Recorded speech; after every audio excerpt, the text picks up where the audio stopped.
Hello guys, good day. Welcome back sa ating channel and welcome back for another lecture on the subject matter forensic photography. So today we're going to be talking about all about lights in relation to forensic photography. This is already the part 3 of our discussion on the subject matter. So for those who were not able yet to watch the first part and the second part of the lecture, I do suggest you go first to those part before you proceed to what we're going to be talking today, which is all about lights. No? So I have already there listed on the presentation below the different topics that we will be covering for today's discussion. So we are going to be talking about light. No? We are also going to include the different source of light, no, and lighting methods, electromagnetic spectrum, and other forms of light. Anyway, this is not a this will just serve as a guide, no, and I just maybe took out some of the topic that they usually discuss on the subject matter forensic photography, no? And I believe, no, that what I'm going to be discussing today or the summary of the discussion on the subject matter light, no? So I think magkakaroon nito ng part 2, but today we're just going to discuss the basic concept of light in relation to forensic photography.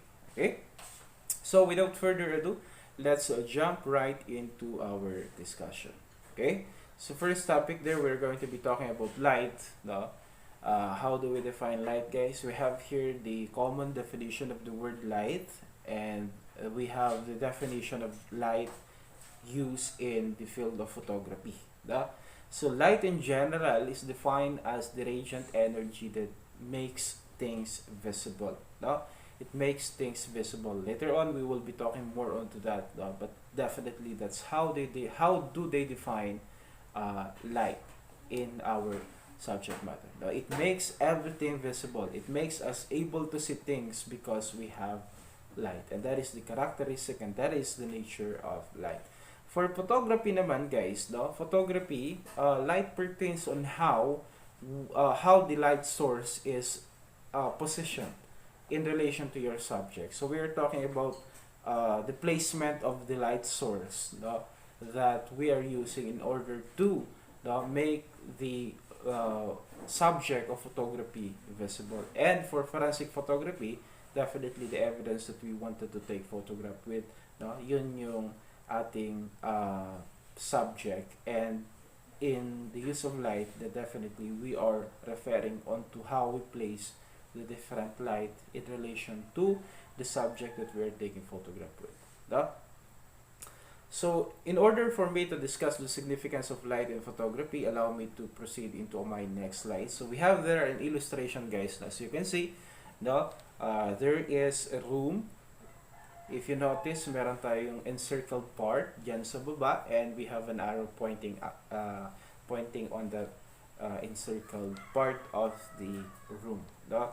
So what we can observe with this room is that it's very dark. It doesn't have sufficient light that comes in order to illuminate the entire room. So what is in the part of the room that is encircled, no, where the arrow is pointing, is meron tayo dyang footstep. No?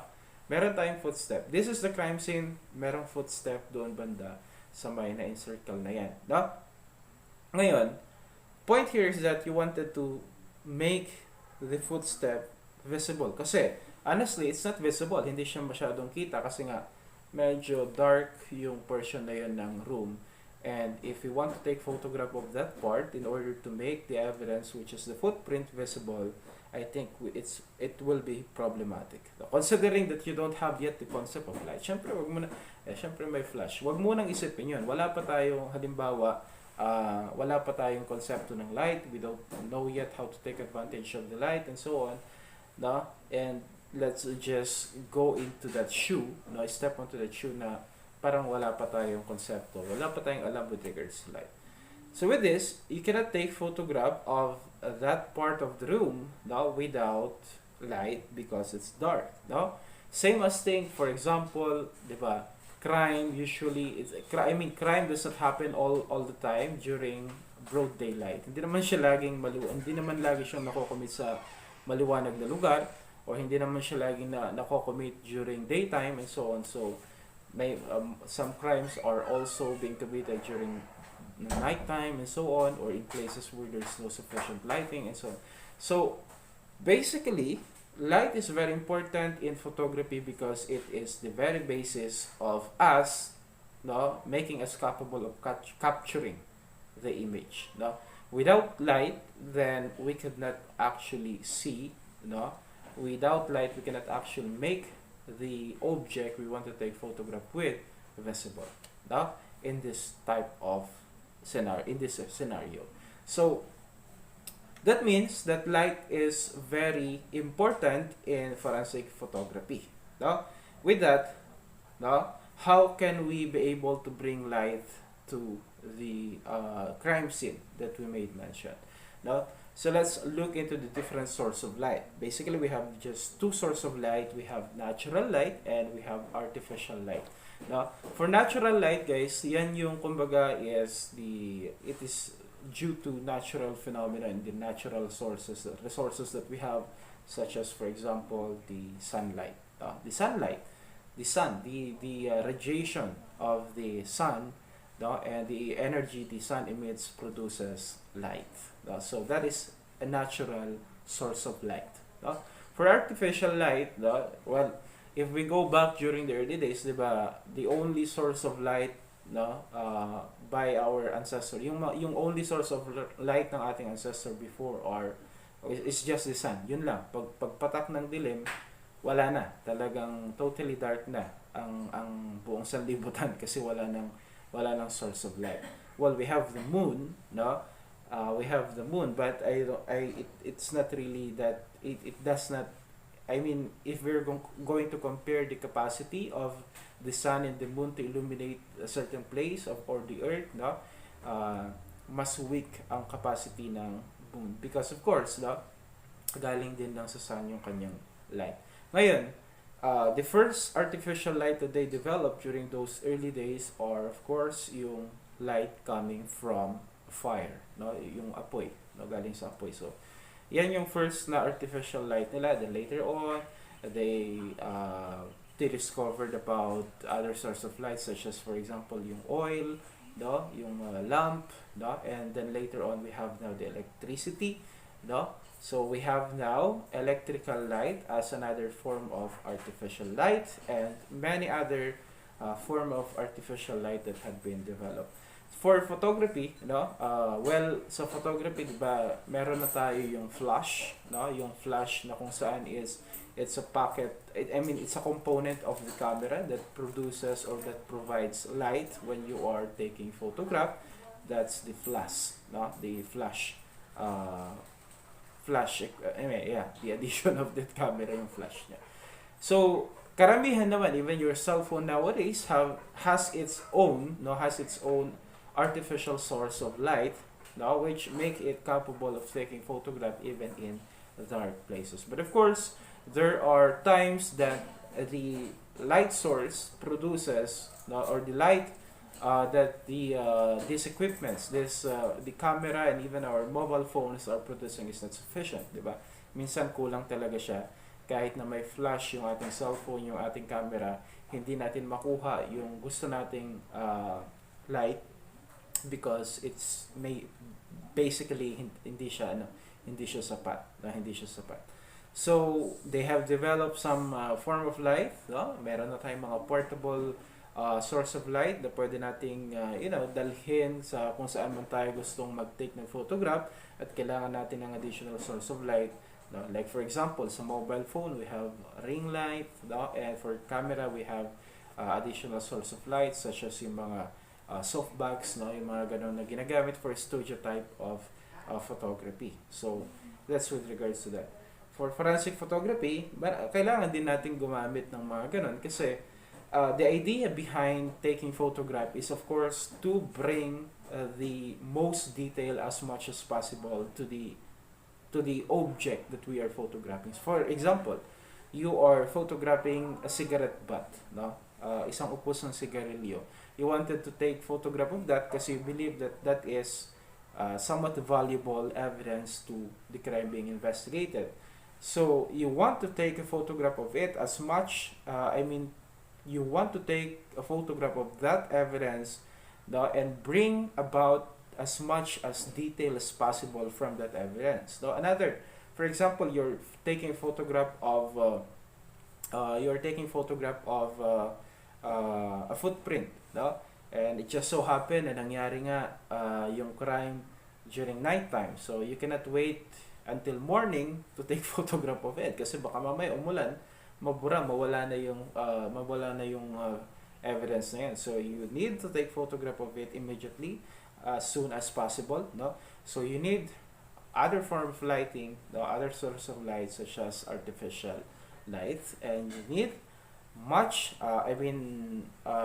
you need many of them in order for you to bring about the most detail possible to that evidence that you're taking photograph, no? Because if you're just relying, for example, on the attached light source of the camera and attached light source of your mobile phone, that might not be enough to bring about all the details, no? Kasi kailangan natin mas detalyado, mas maganda sa crime scene photography. Okay? With that, no, let me talk about the basic lighting method. No? Well, for basic lighting method, we're not just talking about, actually it was derived, no, from studio photography, where they are taking photograph of model, no, some object that is for the purpose of marketing it, things like that. They want, diba? The idea of it kasi, they want to show all the details of that person, if that's for modeling, no, if that's for advertisement, no, they want to show as much as detail as possible from that object, from that product that they are taking photograph with, no, yung pinipicture nila. That's the same concept also with regards to forensic photography, no? When you're taking photograph of a crime scene, no, or if you're taking photograph of an object which is considered as evidence, you want to make, no, or produce as much light, as much detail as possible. So there's of course a need for us to play with regards to the different lighting method in order to produce all the details. Kasi nga, we cannot totally rely on natural light kasi natural light cannot be controlled. Hindi natin yan, we cannot control that.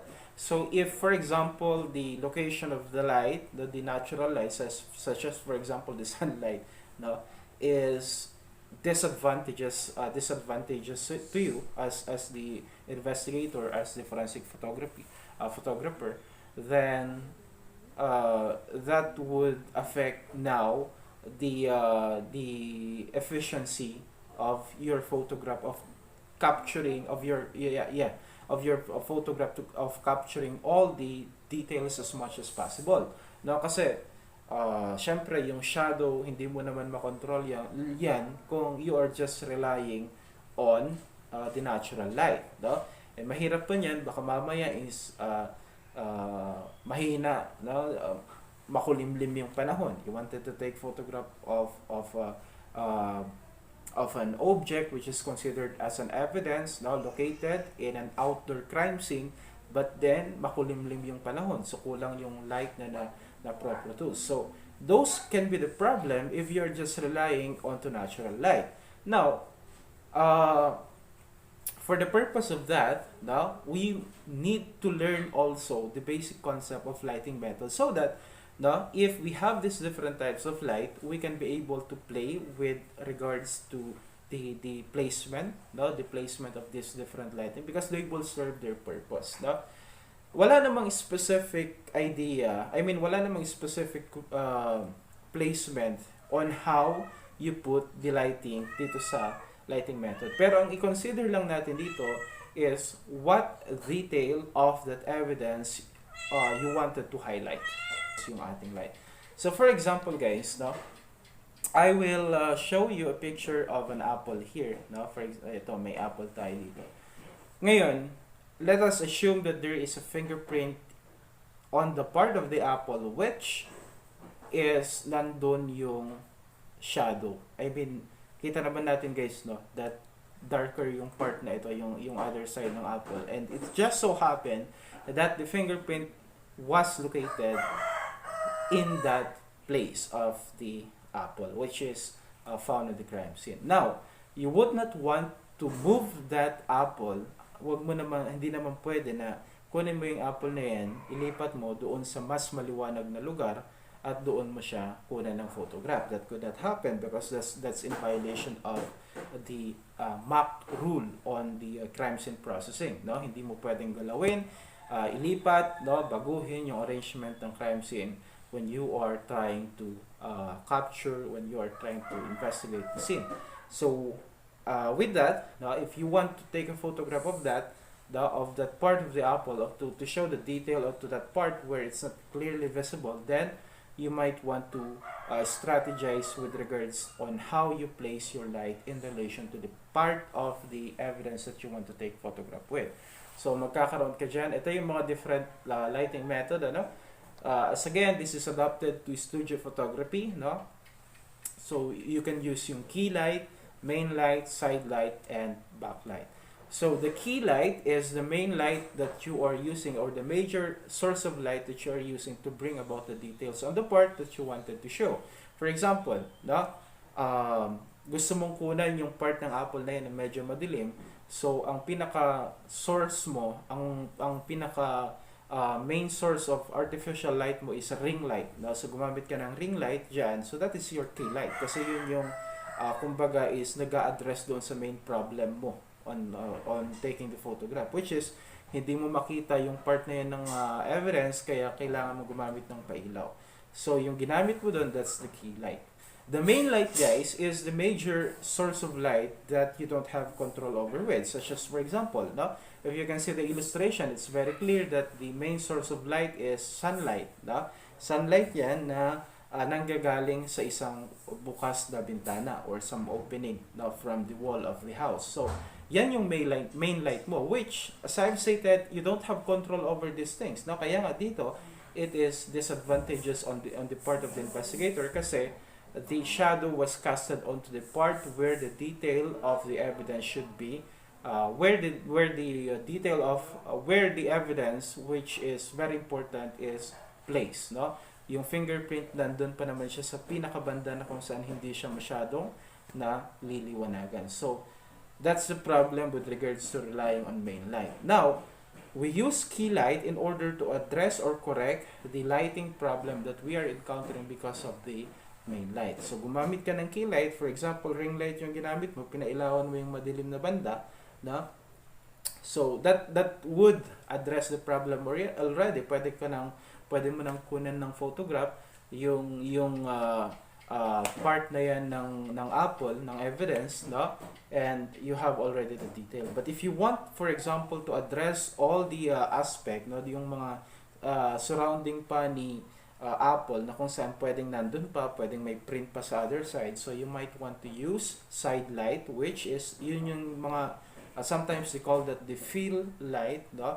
Where yun yung umiilaw naman doon sa shadows casted onto the side of the object you're taking photograph with, no? Kasi pag pinailawan mo doon sa gitna niya, parang front light siya kumbaga, no? Then ang shadows niya is either nasa likod or nasa side, depende kung gaano kalakas yung main light, no? Yung main source of light, no?